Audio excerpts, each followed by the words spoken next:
Listen. So in my opinion, the first Peter Rabbit was a pleasant surprise that only popped up in my radar because they baited parents into boycotting it because of a certain scene, and now they're back with a sequel meant to save cinemas, but also call out every critic who had beef with the first.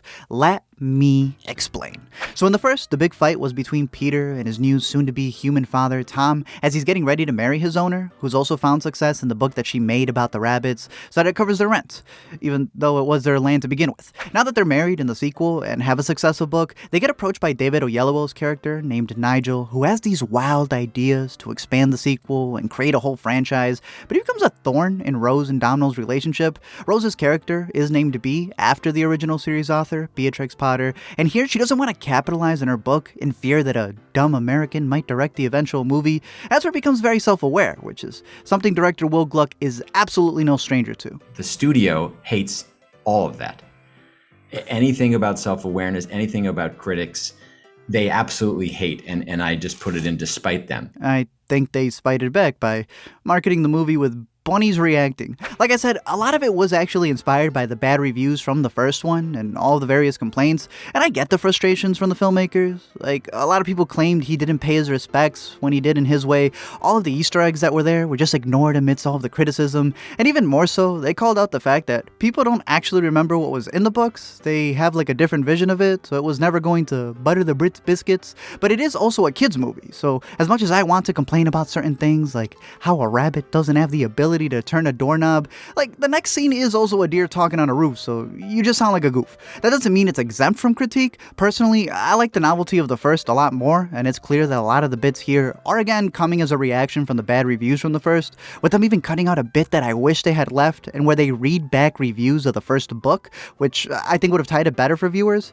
The ironic thing is, though, is that after all the letters and all the complaints, all the critiques that they got for the first one, it was James Corden's parents who actually wrote a letter to a critic. To hear you describe our son as appallingly irritating, is your review of Peter Rabbit. Within the context of Peter Rabbit. Was very difficult to listen to. What? My voice isn't annoying, right? I don't know, I think it's a little funny, especially when it's coming from the dude who was licking himself as a cat.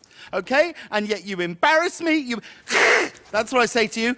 In terms of the family, it's still a stacked voice cast. Growing up, my sisters and I were massive Beatrix Potter fans. Just not enough to come back for the sequel. Elizabeth Debicki and Margot Robbie do return as Mopsy and Flopsy, who are trying to find their individuality from each other. You're just saying that to be different. I'm not. Drink some more then. Why is it spicy? It's the marketing in the sequel, though, that gets to Peter the most, with them wanting to pitch him as the mischief maker or the bad seed, and he starts loathing their Green Day. They're even playing some Dominic Fike in the back, as he starts to believe that he is truly that rotten apple. And while I know that it's commenting on predispositions and how that influences behavior, honestly, this rabbit is a Looney Tune. I would never put you in danger. I promise. Okay, I can't promise. We're going to go and rob this place. Are you in or are you out? I know we're personifying rabbits, but in reality, these little buggers are serial killers with the way that they react. Rabbits, you can tell in their eyes, they're supposed to be cute. On paper, they're adorable, lovable animals. If you put a rabbit brain in a human body, you have Michael Myers. The person who gets it the most would be Gleeson's character of Tom. They had this man tumbling, fumbling, and grumbling the whole movie. He looked wackier than those inflatables, as they had his body tweaking all over the place. Like, this man sprained his ankle on the first day of set, and it seems like it's in his contract to get boxed out in everything he's in recently. Hey, don't... Oh, wow. Oh, my heart. Now, getting into spoilers for Columbia Pictures' 3D live-action computer-animated adventure comedy, Peter Rabbit 2: The Runaway, we see him eventually meet a street rabbit named Barnabas, who claims to have known Peter's father, and he builds a connection with him as he teaches Peter how to get captured and adopted in order to parasite the households that take him in. And there's a nice little heist movie in the middle of it all that was pretty fun before you realize that the one being duped is Peter. Like, he's the one who gets out savaged. It turns out that Barnabas is upset that he's too old, and that kids now prefer the younger, spunkier Peter who has all the spotlight. Kind of like the old heads who are mad that they're not seeing what they want up on the billboards these days. And so on the final heist, Barnabas sets up Peter's family to get taken by animal control, and because Peter's a late show, he doesn't arrive in time to save his family. As for that board meeting that we've been seeing throughout the entire movie, gets together for the follow-up book for B, and literally pitches the ending of the movie that you're watching, which I have complete footage for because the real life studio cut up a trailer that set up the last 10 minutes to seem like it was the entire entire movie. Like, it gets close to just mimicking Chipwrecked, since they all want to see that squeakquel money, so they go on a road trip to reunite this family, and it legit goes from an Ocean's movie to the Fast and Furry. This is crazy. I did wish that the voice reveal between Peter and Tom was funnier, since they have been hyping that up since the first movie. Like, I feel like now that they understand each other, there's a whole other level of jokes there.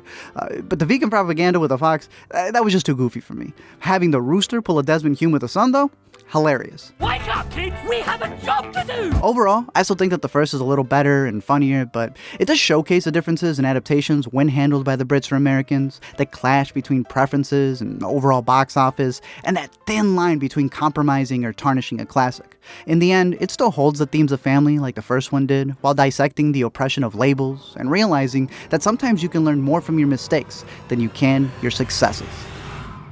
That said, it doesn't hold a carrot to Paddington. Thank you all for checking out this video, and I'm curious to know your thoughts down below in the comment section. I would also recommend this great interview with one of the best critics out there, Kermod, who brought Gluck onto the show, and they were talking about the critic versus filmmaker mentality and approach, and honestly, it's one of the best things that came out of the sequel. I think it's fantastic. It's a fantastic listen, so definitely check it out. I'll be linking it down below, but I'm curious to know your thoughts on it. I know that they're already writing a third, so I'm very curious to see where they're going to take it, if it's going to have the energy and the hops to continue, dominating at the box office like it's able to, always making back its money, but we'll see how it goes.